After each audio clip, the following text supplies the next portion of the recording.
հաշտության մնացած դեպքերը, հա, ինչ դատարան հասնելու հաշտության մնացած դեպքերի առումով կարող է տվյալացում վիճակել հաշվետվական դատարանի որոշումը։ Կարող է, իհարկե կարող է, շանսերը հաջողության հասնելու գնահատում եմ շատ ցածր, ավելին, եթե ինձ հարցնեք ինչու սահմանադրական դատարան այսքան ձգեց, կարծում եմ պատճառը հենց դա էր, որովհետև օգտվելով այս ճնշումից շատեր ուղղակի չդիմանալով ճնշմանը, չունենալով բավարար ռեսուրսներ պաշտպանվելու, նախընտրում էին ինչ-որ մի հաշտության համաձայնություն կնքել և դուրս գալ խաղից, քան փորձել մինչև վերջ պայքարել իրենց իրավունքների համար։ Բայց այդ գործերով նորից եմ կրկնում, իմ գնահատմամբ շանսերը նրանց հետ պտտելու շատ ցածր է։ Երկրորդ չարք։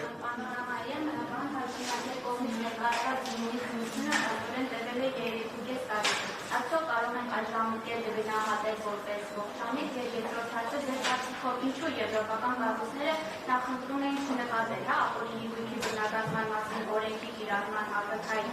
որ օրենքի կիրառումը ակնթարթ հակասում է եւ մարդու իրավունքների պահպանմանը պաշտպանությանը եւ անգամ եվրոպական դատարանի նախադեպային իրավունքին։ Շատ լավ, շնորհակալություն։ Նախ ոչ թե չեմ համարում ողջամիտ, այլ համարում եմ ապօրինի, ինչի մասին քիչ առաջ ասեցի։ Ինչ վերաբերում է եվրոպական կառույցները ինչու են լռում, ասեմ, որ այնուամենայնիվ սա գույքային հարց է։ Եվրոպական կառույցները լռում են շատ ավելի լուրջ խախտումների պարագայում Հայաստանի Հանրապետությունում, ինչը կարծում եմ պայմանավորված է ընդամենը քաղաքական իրենց շահերով։ Ասեմ, որ դեռևս 2009 թե 10 թվականին, երբ Եվրոպայի խորհրդի խորհրդարանական վեհաժողովի փոխնախագահն էի, ես Եվրոպայի խորհրդում եմ հայտարարություն արել, որ այս կազմակերպությունը եւ նրանքից ինստիտուտները դառնում են մարդու իրավունքների եւ ընդհանրապես իրավունքի պաշտպանից ավելի շատ շահերի պաշտպանի ինստիտուտ։ Ցավոք սրտի ոչինչ չի փոխվել անցած 15 տարիների ընթացքում եւ այդ կառույցները քանի գնում էլ ավելի են խորանում զուտ աշխարհաքաղաքական շահեր պաշտպանելու գործիք դառնալով։ Երրորդ շարք, հետո նորից կգնանք առաջին շարքից։ Համեցեք։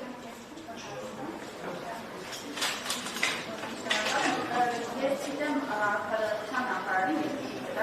Հաշվի, ասում է, եթե ապօրինի ծագում է, օգնություն պատկանում է պաշտոնատարանցի, ապադապես իրավնագործության առարկա, պաշտոնատարանը ոչ ժամանակահատվածի համար, այսինքն պաշտոնատար անձի վարակային սահմանափակվածություն հանցագործության կատարման հետ կապված չի լինում։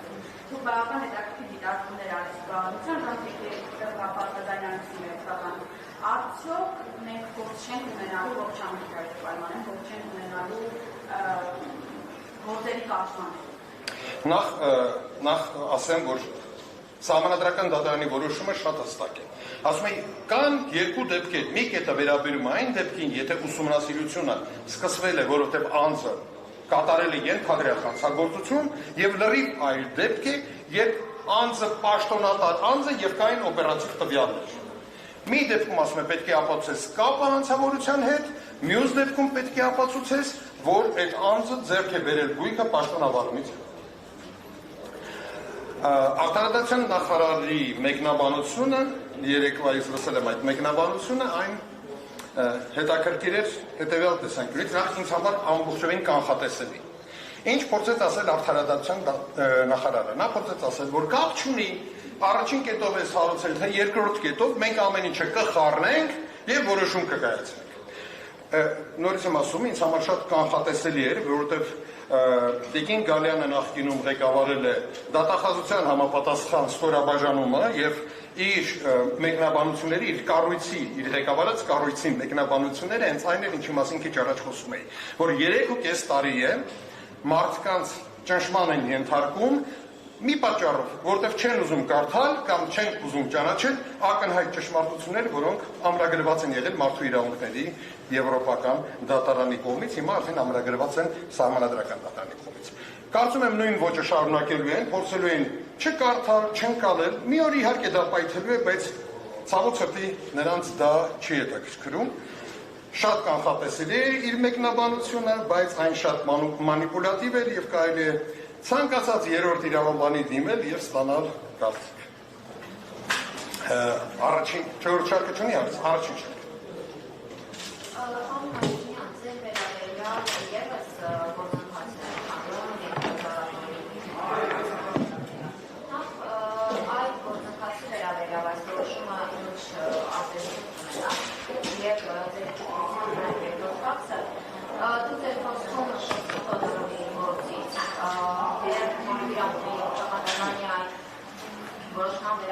ևս գնահատականներ եղել են սահմանադրական դատարանի որոշման մեջ։ Եթե չեմ սխալվում, Աննա Վարդապետյանը եղել է ձեր օգնականը։ Այլ ֆոնդները մասնագիտական հնարավորությունները ձեր գնահատմամբ բավարար չէին կանխատեսելու, որ դատախազության այս իրավասության վիճահարույց է։ Նախ սկսեմ իմ վերաբերյալ գործից, շատ ճիշտ եք նկատել, այո, ես էլ եմ անցնում նման գործով, դատախազությունը իմ դեմ ներկայացրել է Հայց հակակոռուպցիոն դատարան եւ գործը հիմա քննվում է հակակոռուպցիոն դատարանում։ Նախ հիշեցեմ, որ ես 95 թվականից եմ զբաղեցնում պաշտոն, 95 թվականից եմ ընտրվել ազգային ժողովի, առաջին գումարման ազգային ժողովի պատգամավոր, այնպես որ իմ պարագայում խոսքը վերաբերում է փաստորեն նախորդ 30 տարվա։ Եթե որևէ մեկը 10 րոպե տրամադրի իմ 30 տարիներից յուրաքանչյուր տարում, այսինքն ընդհանուր առմամբ 300 րոպե, կարծում եմ իր մոտ հարց այլևս չի ծագի, թե իմ գույքերը, որ կարող է տեսականորեն անգամ լինեն ոչ օրինական։ Բայց իհարկե այս այն ֆորմատը չի, որի ընթացքում ես կարող եմ ձեզ ներկայացնել դա, չնայած վստահ եմ, որ մի օր կգա այդ ժամանակը եւ առիթ կունենամ հանրությանը ներկայացնելու ինչի մասին է խոսքը։ Բայց ընդհանրապես երկու դրվագ կասեմ, որ դուք պատկերացնեք ինչ մթնոլորտ է տիրում այդ գործերի հետ կապված, առնվազն իմ պարագայում։ Վերջերս դատախազությունը դատարանում նշեց, որ հայտնաբերել է Եվս որոշակի օրինական եկամուտներ, իմ եկամուտները, որոնք օրինական են։ Եվ հայտնաբերել է X քանակության օրինական եկամուտ։ Ողջամտորեն պետք է ենթադրել, որ ուրեմն Հայցը պետք է պակասի, չէ՞, X-ով։ Եթե չպակասեց, նշանակում է անարդար մոտեցում կա, համաձայն եք։ Մեր դատախազությունը պարզվեց ռեկորդակիր է։ Գիտեք ինչու, որովհետև հայտնաբերելով լրացիչ օրինական եկամուտներ, նա որոշեց, որ դրա արդյունքում Հայցը պետք է ավելանա։ Ես պատրաստվում եմ դատարանին միջնորդել, որպեսզի երկրորդ դասարանցումի որևէ հրավիրեն որպես փորձագետ, որովհետև գումարել հանելը բացարձակապես երկրորդ դասարանի թվաբանության գիտելիքները թույլ կտան կատարել։ Մեկ այլ օրինակ բերեմ։ Եթե դուք կրեդիտ քարտով, ես, այսինքն իմ պարագայում, կրեդիտ քարտով գնում եմ կատարել, օրինակ 20,000 դրամ։ Դատախազությունը դա համարում է ծախս եւ ճիշտ է։ Բայց հենց որ երբ իմ հաշվից կրեդիտ քարտի պարտքը փակում եմ 20,000, նա համարում է, որ ես կատարեցի երկրորդ 20,000 դրամ ծախսը, արդյունքում ես ծախսեցի 40,000 դրամ։ Շատ ժամանակ պահանջվեց ցույց տալու անհետեթությունը, կարծում եմ ոչ։ Նմանատիպ տարօրինակ բաներ իմ հայցադիմում այս պայծրությամբ հայտնաբերել եմ 237 հատ։ Շարունակում եմ ընտրտուք։ Ինչ վերաբերում է Աննա Վարդապետյանին, նախ ասեմ, որ ես գնահատական կարող եմ տալ պետական ինստիտուտներին, անձերին գնահատական տալիս եմ միմիայն այն դեպքում, եթե անձը ներկայացնում է պետական ինստիտուտ։ Հայաստանում երկու նման պետական ինստիտուտ կա, դա Հայաստանի Հանրապետության նախագահն է եւ Հայաստանի Հանրապետության վարչապետը։ Նախագահի պաշտոնը ինչքանով հասկանում եմ արդեն մի քանի տարի է ինչ թափուր է, վարչապետի հետ կապված իմ կարծիքը արտահայտել եմ 12 թվականին, իր հետ բանավիճելիս ուղիղ եթերում իմ կարծիքը չի փոխվել։ Իսկ գլխավոր դատախազի որպես իր գլխավոր դատախազի Ես ասեցի անձերին չեմ գնահատում, եթե ձեր հարցը վերաբերում է դատախազությանը, ապա իմ կարծիքով դատախազությունը 3 ուղղություններով հասել է լուրջ բարձունքների։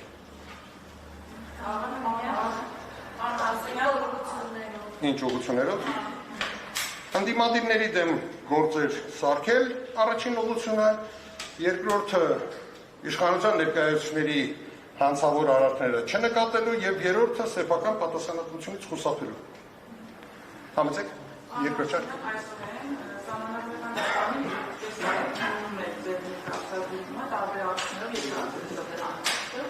Դատելով սդրում տեղի ունեցած գործընթացի, ինչպես նաև իրավապահ համակարգի գործողությունների առանձնահատկությունները։ Արդյոք օրենքի որոնք երկու իրավունք պատվախումներ պատժի մարդու ամուսնապետության եւ կամ արտադրության վերականգնման, սոցիալական արտադրության վերականգնման։ Ոչ չուներ։ Այս ձևով օրենքի կիրառումը ուներ լրիվ հակառակ նպատակ։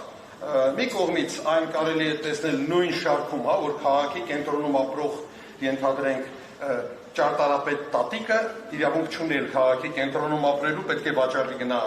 ծայրամաս, հա, մի կողմից ուրեմն սեփականության վերաբաշխում եւ մյուս կողմից արդեն նշեցի, դա քաղաքական ընդդիմադիրների դեմ որպես գործիք, որպես մահակ կիրառել է։ Եվ տպավորություն է, որ սահմանադրական դատարանը թերի է այդ եզրակացությունը ներկայացրել, կային այնուամենայնիվ սահմաններ, որ սահմանադրական դատարանը չի կարողացել անտեսել։ Ես կարծում եմ ամենակարևոր սկզբունքները Թոդորովի գործի սահմանադրական դատարանը չէր կարող անտեսել եւ նա ամրագրել է իր որոշման մեջ։ Ճիշտ է, ինձ համար զարմանալի է, որովհետեւ Թոդորովի գործն է հիմնական գործը։ Մենք Թոդորովի վրա ենք հղումներ անում, նրանք օգտվել են ճուտիկ գործից, Յորդանովի գործից, ինչը տարօրինակ է, որովհետեւ որպես կանոն դու հղում ես անում մայր գործին, որտեղ սկզբունքներն են սահմանվել, այնուամենայնիվ սահմանվել են այդ Թոդորովի գործի սկզբունքները գոնե հիմնական մասերով։ Երրորդ շարք չկա հարց։ Ուրեմն անցնենք նորից առաջինին ու այդպես գնանք առաջ։ Պարոն Հարությունյան, 4 տարի շարունակ փաստացի անտեսվել են հիմնական դրույթները, այսինքն այս օրենքի գործելիության վերաբերյալ, որը սպասում քեշեցի, սա միջազգային վարկանիշի առումով ինչ հարված է լինելու Հայաստանի Հանրապետության համար, հետագայում եվրոպական դատարաններ ուղղված հայցերի առնչությամբ ձեր։ Այ որպես կանոն, եթե խոսքը վերաբերում է եվրոպական կառույցներին, ես արդեն նշեցի, այնտեղ գերակշռում են աշխարհաքաղաքական շահերը, բայց ոչ ոք ոչինչ չի մոռանում։ Այսինքն, երբ պահը գա եւ քեզ պետք լինի ենթադրենք քո վրա ճնշում գործադրել, դա կհիշեն։ Երբ պետք չի լինի, չեն հիշի։ Այլ խնդիրը, որ դու չպետք է առիթներ տայր, որ հնարավորություն ունենան հիշելու։ Շատ լավ, խնդրեմ ունեցեք։ Նշեցիք, որ սահմանադրական դատարանը խախտել է օրենքը, որ բանավոր ինքնասակարկով չի քննել։ Բայց զեկուցող դատավորը հանդիպված արտադրություն նշեց, որ մեջբերում գործի հնչեղությունը ինքնին անհրաժեշտաբար դատարանի չի պարտավորեցնում գործը բանավոր ինքնասակարկով քննելու։ Ես կարծում եմ առաջինը Վահե Գրիգորյանին հավատալ պետք չի։ Երկրորդը ես կարծում եմ Դավիթ Հարությունյանին եւս հավատալ պետք չի, այլ պետք է հանգել սեփական եզրակացության։ Այո, Վահե Գրիգորյանը ասաց, որ գործի հնչեղությունը, հանրային հնչեղությունը հիմք չի, օրենքը չի պարտադրում, որ գործը լսվի բանավոր ընթացակարգով։ Ես ձեր համար եմ կարդում, որտեղ վստահ եմ Վահե Գրիգորյանը դա գիտի, ուղղակի հույս ուներ, որ մենք չենք բացի օրենքը, թույլ տվեք օրենքի դրույթը կարդալ։ 68 հոդված 7-րդ մաս, սա 68 հոդվածը նվիրված է այն գործերի քննությանը, որոնք քննվում են պատգամավորների դիմումի հիման վրա։ Սույն հոդվածում նշված գործերը սահմանադրական դատարանը քննում է գրավոր ընթացակարգով, բացառությամբ այն դեպքերի եւ տվյալ գործը սահմանադրական դատարանի գնահատմամբ ձեռք է բերել հասարակական մեծ հնչողություն։ Եզրակացությունը կարծում եմ ինքներդ արդեն կարող եք անել, առանձնապես իրավունքի բնագավառում գիտելիքներ չի պատճառ։